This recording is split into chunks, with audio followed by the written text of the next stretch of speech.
Ready? Mm-hmm. All right, hello and good afternoon. It is Saturday, July the 21st, 2018, and it is show number 51. 51. But that is 51. 51. 51. All right, so we are at show number 51, and when I was writing this down, I had to recall a childhood memory that my father used to always tell me.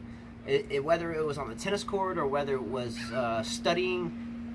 We have seagulls back here enjoying the show too, so we tend to draw squirrels, and we draw, what do we draw? We drew squirrels, flies, and now we have seagulls. Mosquitoes. So mosquitoes too, so we're doing good. So Spiders. welcome to Jonathan Livingston Seagull, directly behind me. Anyway, so again, I was just saying that when I was younger, I was going to kind of recollect or recall a quote that my father used to tell me. And that quote was something along the lines of, if you had a bucket and you picked up a pebble every day, one little pebble, and you threw just one pebble in that bucket every day, eventually that bucket is going to fill up, right? It does, yes. So the moral of the story in this context is in tennis, if you practice every day, if you're studying, whether it's physics or whether it's molecular biology or whatever it may be, if you study a little bit every day and you diligently study for that a little bit of time that you're going to dedicate to that craft or trade, eventually that bucket will fill up, your brain will fill up, and you can be great, right? Right. So we started at one show, and here we are at 51. Let's go! Like that? Yes, very good. That's how I roll. All right, so these, again, and that's a great quote. I remember that always since I was very small, and I tell my own 5 kids the same thing. Just do it a little bit every day. Don't burn out. A little bit every day, but put everything into that little bit every day, and it'll pay off. So once again, that these shows, since we have finished Wimbledon, are now pre-discussions going into the U.S. Open or the hard court season. Because there has been a lack of prominent or higher level hard court tournaments, we have been focusing inherently on viewer comments, posts, opinions, facts, happy birthday songs. She got some happy birthday songs, right? Yeah, I did. Hey, her birthday's in August, so remember those happy birthday songs. Nice legs facts. So she had a lot of nice legs compliments, and we're going to get into that as well because I share this same level of gratitude for her legs. So we'll get into that. We'll obviously keep that PG and professional and all good fun. Furthermore, we've had a lot of comments about Djokovic, Nadal, Federer. Murray's been lacking there, but he's coming back now for the U.S. Open, so all 4 will be here for the U.S. Open. I think we should kind of embrace this, even if Murray's not completely healthy yet, because how much longer are we going to see these 4 that we've watched for so many years? How much? Is it surprising to you that there's not many people that talk about Murray?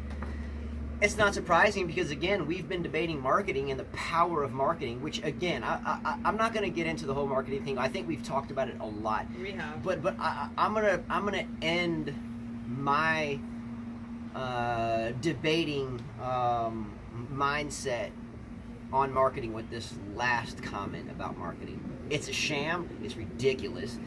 May the biggest pocketbook win. Does it really mean anything? No. Does it really have any justification about who real people are? No. Does marketing absolutely swallow young women up and cough them up from being tennis players to bikini models on the beach? Yes, i.e. Bouchard and many others. So let's just say I'm not one that will be out-debated on marketing because I'm so passionately biased against big marketing on a global scale. I think it's ridiculous. My kids don't have smartphones. My kids don't have social media, and until they want to do it on their own, which they don't anyway, because they're always with us, I'm out, and that's how it will remain. We're clear on that, right? Right. We agree there. All right. So anyway, I'm going to end the marketing kind of debate there, and everyone, I think, in this entire debate. If you take Djokovic out of the equation, I think everyone shares the mindset about marketing. I don't think there was one person that, if you took Djokovic's humility out of the equation and everything else, I don't think there's one person that disagree with marketing is just bogus. It is. We agreed. I love that. Let's go. All right, so that would be our first everyone agrees topic then. Mm-hmm. That's awesome. I like that. All right, so here we go. So we've had a lot of comments, and all the comments have been absolutely awesome. These comments is what we're going to discuss today. And then at the end of this show, like we did running up to Wimbledon, we're going to start discussing, as we did our very first show. We had, what did we do? Our first show, we sat down and we started talking about...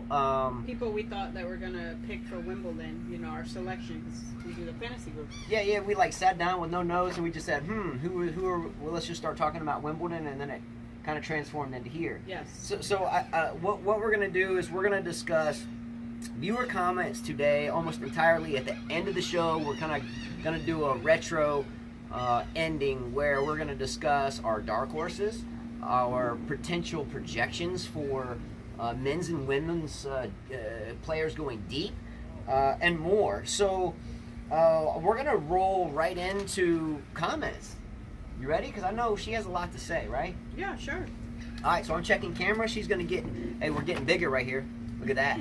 And hey, look, let me show them the button, though. This is our old... Thanks to our son. Yeah, this is our old laptop. It doesn't even have an E button. It doesn't work anyway, so we just flipped it out so we'd be reminded that the E button doesn't even work. So it's not like we're actually getting bigger, but we're just getting more detail. Right? Right, there you go. We got the no E button. All right, let's go. But we figured it out, though. We figured it out. All right, you ready? Camera's good. The wind's picking up. Ready to roll. All right. So we are going.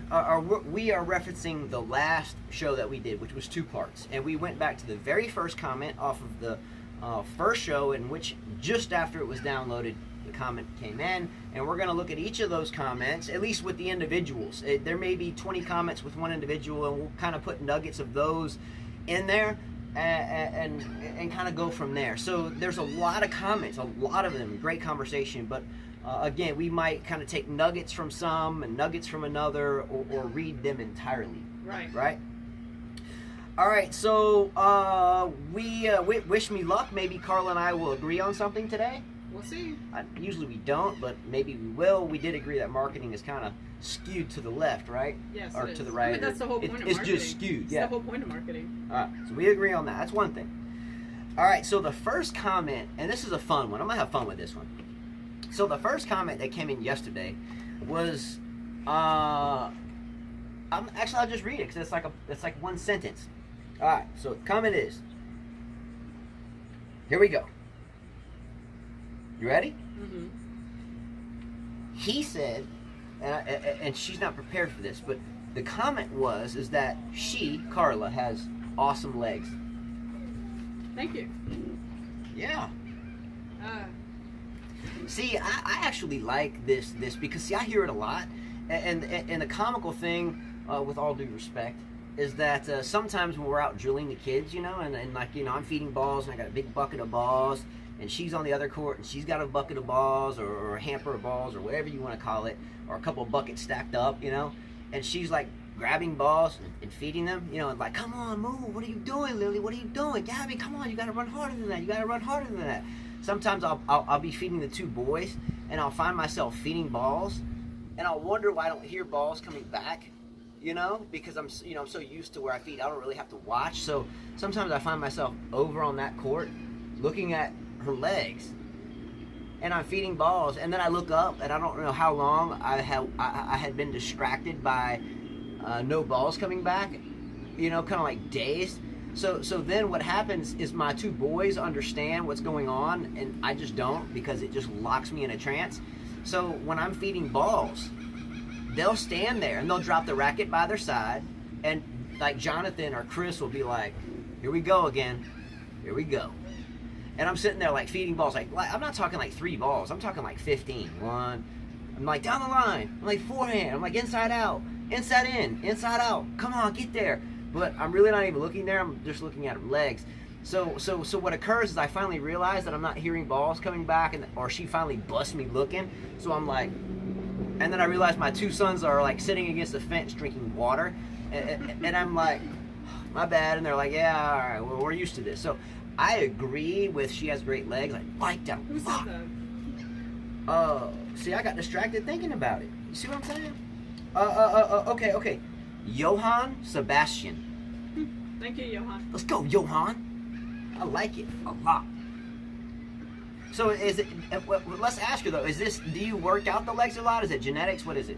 It's definitely genetics. I mean, since I've been a little girl, people have always told me that I have strong, athletic legs. I got it from my dad. I mean, plus as a tennis player, you gotta have legs, right? You're running, you're constantly drilling. I mean, I do work out too. Yeah, you can't even walk now because you're so sore. No, I'm sore from lifting weights. I've been sore for 2 days now. Yeah, so the funny thing, I overdid it. You know what the funny thing is? So last night it was like midnight or something, right?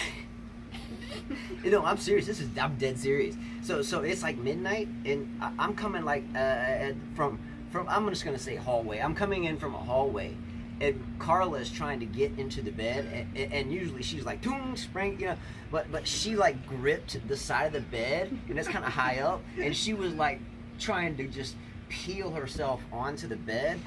It was so funny. I mean, it really was. So she's definitely sore. So you can't tell me that. No, it's genetics, but you have to, if you want to stay in shape, especially as you're getting older, you have to work at it. Just don't let what was naturally given to you go away. I agree. You have to work out. All I know is when I know that we have two courts that we can coach the kids on side by side, I know I'm win-win either way, because even if I get mad at them for not working hard enough, then I can just look at your legs and I kind of Thanks, I appreciate that. Hey, I like the comment, Johan. Let's go. Thank you. Real quick, I had one gentleman that is from Iowa. His name's Steve Clevenger. He's a big fan of some hurricane videos that we do when storms come through here. Then we'll kind of set up and do a whole deal on the hurricanes. He really has followed those for a long time. But he made a big comment today that involved tennis, and so I'm going to mention that comment. And I'll make it brief.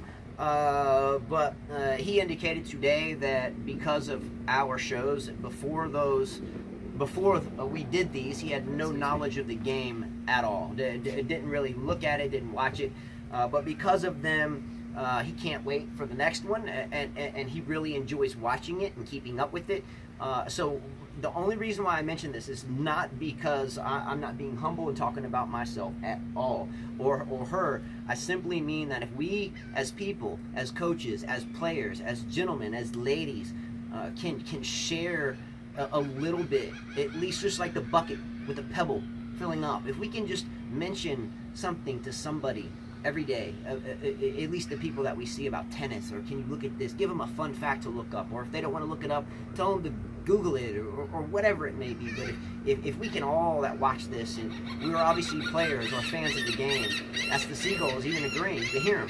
But if we can share little bits and pieces with people, we can change the world for the better. Agree. I'm glad that he enjoys watching. Thanks, Steve. I know you're a big hurricane storm watcher, but I guess he's learning about tennis. He says he enjoys watching us debate, so that's a good thing. He thinks I won the last one too. Yeah, he said that. You know, at the end of the day, I take it easy on her a lot. We went out and played some tennis yesterday. I'm not going to get into that set because we didn't finish it. We finished at 5-4. We went out. I had a long. It wasn't quite 5-4 yet. I retired because I could not walk. My legs were stiff. She was up 5-3. I was serving at in, and we played this ridiculously long point. I went out there with a long sleeve shirt on because I had sunburnt my face inadvertently. I didn't mean for it to happen. I figured out why that happened so suddenly, but nonetheless, we finally decided to quit. So we didn't finish that set. So we won't get into that set score. No, because it doesn't matter. I couldn't walk. I couldn't run. Yeah, she was sore talking about. I mean, literally, I couldn't do anything. Yeah, she was like, she was taking all those legs comments to her head, so she started pushing even harder. No, I did that and she before got sore. No, I did that before that. And then you go in and crawl into the bed. She was all like, "Oh, help me into the bed." But it's worth it. Oh. I'm sure anybody that works out there, they know it's worth working out. Man, you look you look like you need something really helpful to get you in. Like you need a forklift. That's okay. It's a good hurt. And it didn't look like it was a good hurt for me. It didn't. I mean, it looked cool watching you crawl. That's also what happens when you take a break from working out too. I overdid it, but we can move on to the next comment. All right. Getting put on the spot. Getting a little blushy over there.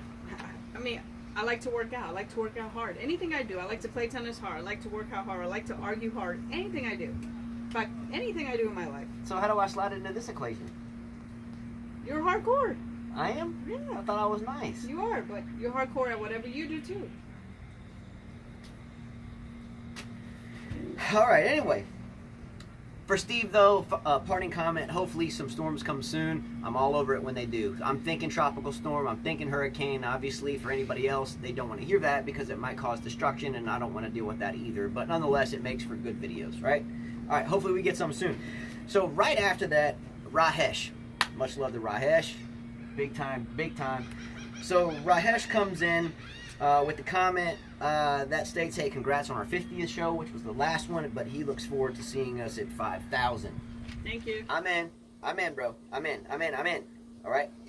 All right, so thank you for the compliments, by the way, for the Steve, and from Rahesh, and thank you for the compliments on Carla. Moving into Vlad, the statistician, who, if you don't know about Vlad at this point, Serbian and is like a walking dictionary. No matter how he gets them, whether it's in his head or whether it's computer, it doesn't matter. His perception and immediate fact finding is just absolutely amazing. Standing ovation. Vlad comes in, corrects Carla. We were talking about Leighton Hewitt having won 2 or 3 majors. I said Hewitt had 2. She said 3.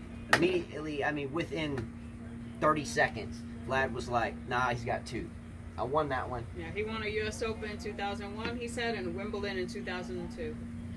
So I do remember the Wimbledon one. Yeah, Vlad, appreciate that. That was much needed, I promise you. Just gave me a little bit of more incentive to we compete no matter what, and we kind of stack up. Well, you beat me in cooking yesterday. Well, I beat you in the set. Well, I beat you in sweeping. Well, I took the trash out. So we're always trying to...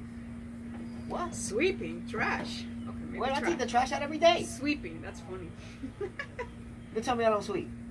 No! Hey, you telling me I don't sweep? The tennis courts, yes. That's what I'm...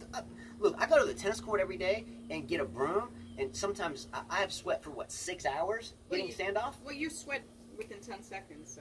Yeah, I'm like drenched in sweat, sweeping the court off for 6 hours so we can train the kids. Talking about I don't sweep. Hey, No, what? I How thought she gonna talk about I don't I sweep? meant you sweep at the house. That was funny. Oh, well, so now we've got a segregational sweep? So, because I sweep at the courts and you sweep here... I sweep at the courts that as means well. I don't sweep? I sweep at the courts as well. So Better does- than you, actually. So does my broom not get... Better than you, actually. So my broom doesn't get any marketing? Better than you. I have a strategy, whereas you just I sit just there and then go to another spot and another spot. I like to put my sand in sections, so that way it's easier. But then I just went and got a blower, like a blower with gas, and 2-stroke, and now I just blow it off. Thanks, Bubba, if you're watching. Shout out to Bubba, man. Much love on that blower, man. Couldn't do it without you. All right, so immediately after Vlad comes in, I get kind of a comment from Rahesh talking about some reference I had to me just frying my lips in the sun the other day. Yes. I couldn't figure it out. So I'm very sensitive skinned. Again, I've been in the sun my entire life, from surfing out west to skiing in the Northeast, and to being a tennis player since I was born, basically. I've really never gotten sunburnt as such. And what occurred, and I figured it out, and this is going to be quick. I had some chapped lips, and I put Vaseline on the lips. We were competing against one another during the Wimbledon run-up, playing sets every day.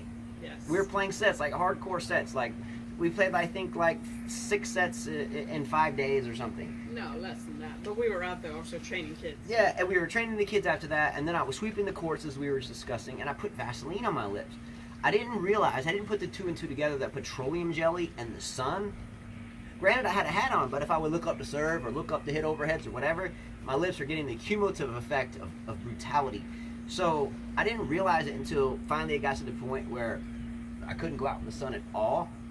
But I did it to myself, and I didn't realize that Vaseline wasn't good in the sun until it was way, way, way too late. So Rahesh, I figured out what the lip gloss look was for, is because I was too stupid to realize that petroleum jelly, looking in the sun for multiple hours in 110-degree heat, playing her in sets, and then sweeping courts, and then training kids, was not in my best interest. You know what I mean? Wow. You feel me though, right? Yes. I mean, that's about the gist of it. So anyway, we're feeling better with that. So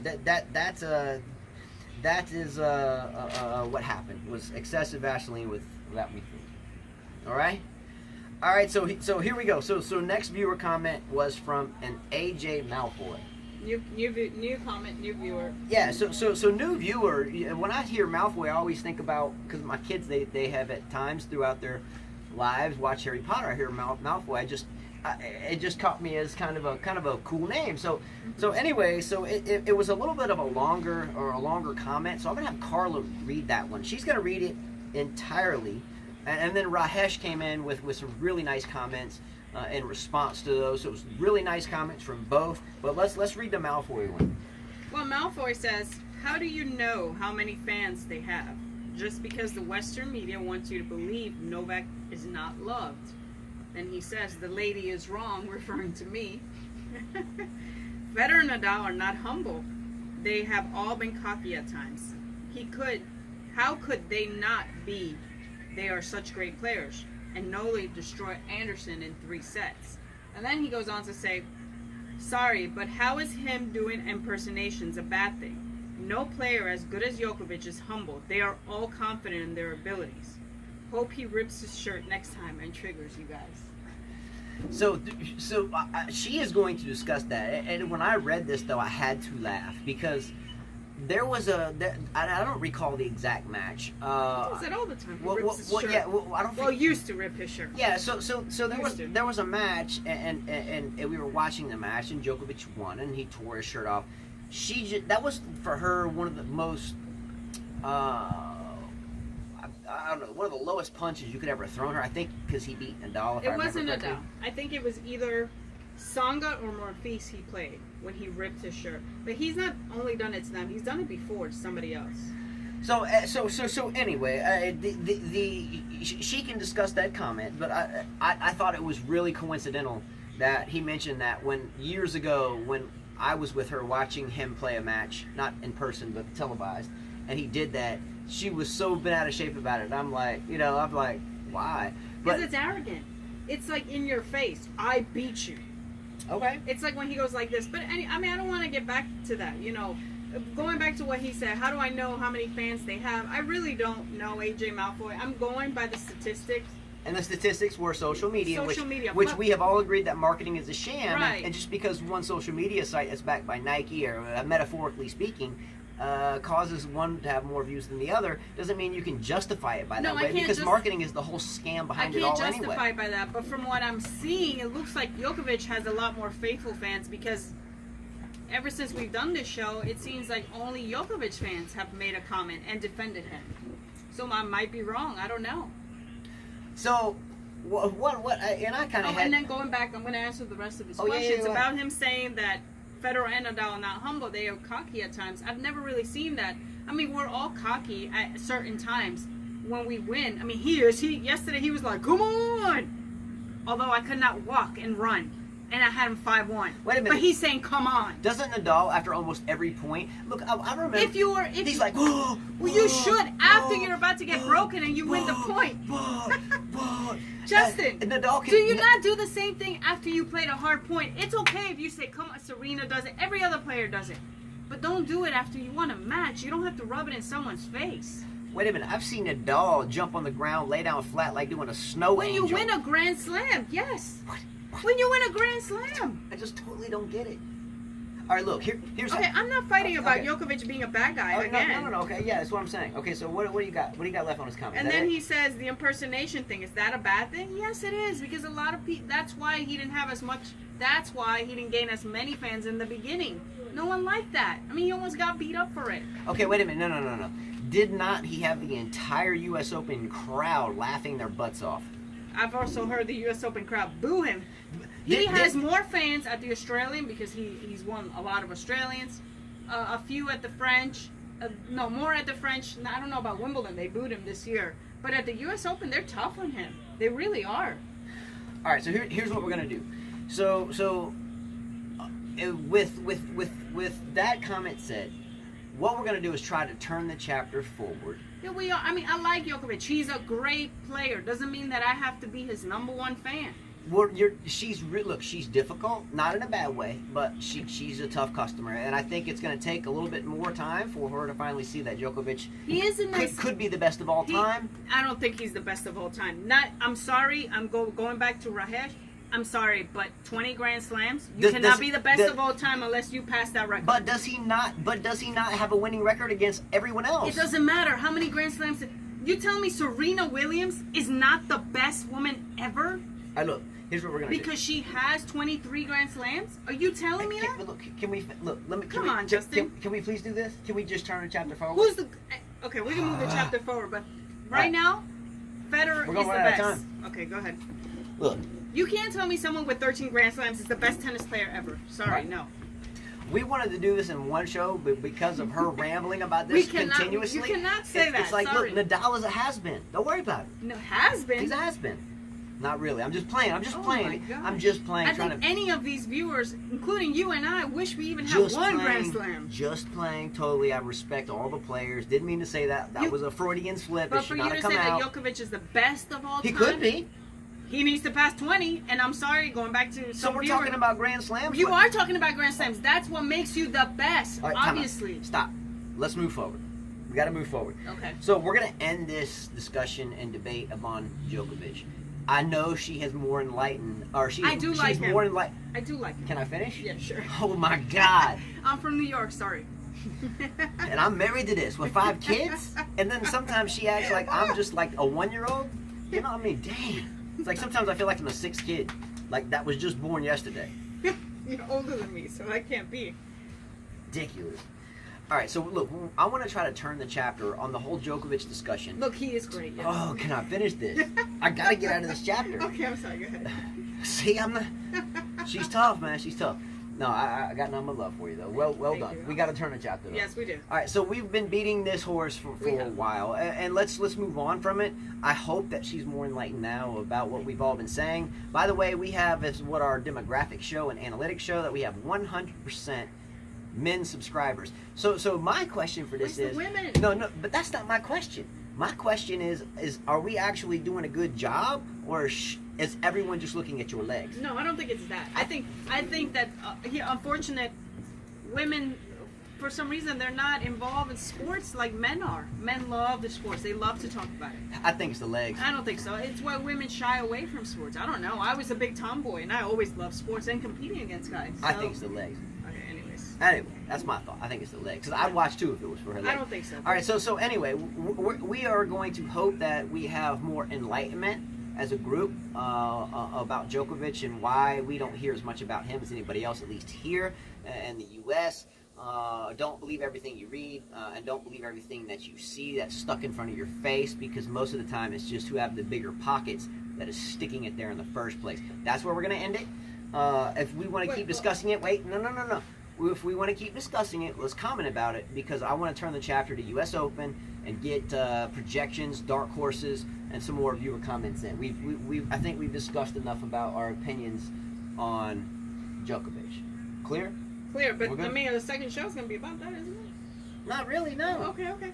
So let me check time again. I mean, we get to 33 minutes and we're at 28, and I still have like 4 pages. Okay. All right. So keep commenting about that.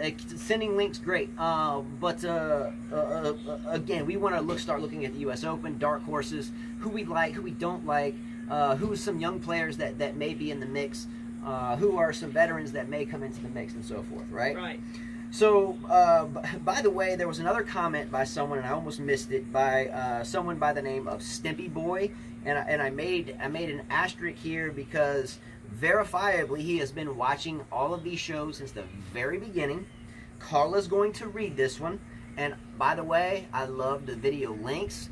He again is Are we skipping Rahesh, all his comments he made? Well, yeah, I tell you what. Because we kept going back and forth about the same thing. I mean, but I did respond to him personally, so he knows. Yeah, so Carla and Rahesh were commenting back and forth, and Rahesh knows that. And by the way, Rahesh has a very a good way of writing and relaying his thoughts in a very nice and elegant way. So if you would like to see Rahesh's comments as they communicated back and forth, then just check the comment history Again, Carla had to get up real quick because the little one, our older 4 kids, are in Florida, and we are here with the little guy. So she had to check on him.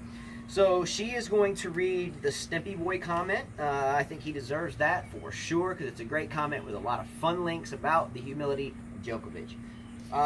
So Stimpy Boy says, "Hey, I've been watching you guys from the beginning. Check this out, please." He sent me quite a few YouTube videos. By the way, thank you for the YouTube videos. I love them. Yeah, it did show me a softer side of Djokovic. Also, maybe he doesn't want to be sponsored by Nike or Adidas. Everyone's either sponsored by Nike or Adidas in the top 20 except for a few. Uniqlo, usually, or is it Uniqlo? Uniqlo. Actually makes clothes, and pretty nice clothes for that matter. Why would the #1 player in the world want to be sponsored by the same brand as Nadal and Federer? He wants his own image and promote a new brand. Good for him. I know Federer is with Uniqlo now, by the way, but that's just a money thing. And he's right about that. I agree. I mean, he switched because of money. He's right. Maybe it is better to be your own person than follow everybody. Agree totally. I mean, I'm totally for that. I don't wear big name brands just because somebody wears it. I agree totally. Good. Thank you for the videos. I appreciate it. So I'm gonna give.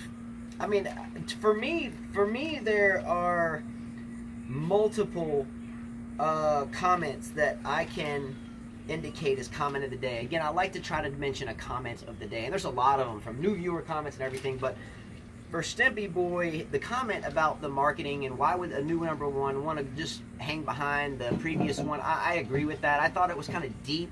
The way when I understood it, I was thinking about something that was, I don't know, family related or whatever, and when I read the comment, it kind of gelled with what I was thinking in a different kind of reality, and it kind of made my brain work a little bit more than usual. So I'm going to give Stimpy Boy the comment of the day there. So thank you for that, and again, thank you for watching. So what we're going to do, I still have about 3 or 4 pages left. I've got to go into a part 2. We tap out at 33 minutes, or my phone goes blink, and then our no E-button computer tends to fade away too. So nonetheless, I'm going to stop it here, and this will be the end of part 1, and then we will immediately go into part 2 and finish this off with some more comments and end it with US Open projections, dark horses, and who we think may win. And then I have a big surprise, I promise you. It's big. Milo Snanager out there, our fantasy team guru, you're going to like this one. So I know you're watching, but it involves a tennis racket giveaway. So stay tuned for part 2. She doesn't know about it yet. She's been around for a couple of these already, but stay tuned for part 2. Oh, I know Milo wanted to win one. Yeah, he has yet to win. Yeah, Milo hasn't won a tennis racket yet from us. I know a gentleman in New Zealand, Tono, won one, and I think Arvis won one, and I think Wisconsin or Iowa, wherever he is from. Anyway, stay tuned for that. I'm going to start part 2 immediately. Thanks for watching, and as Carla always says, adios. Peace.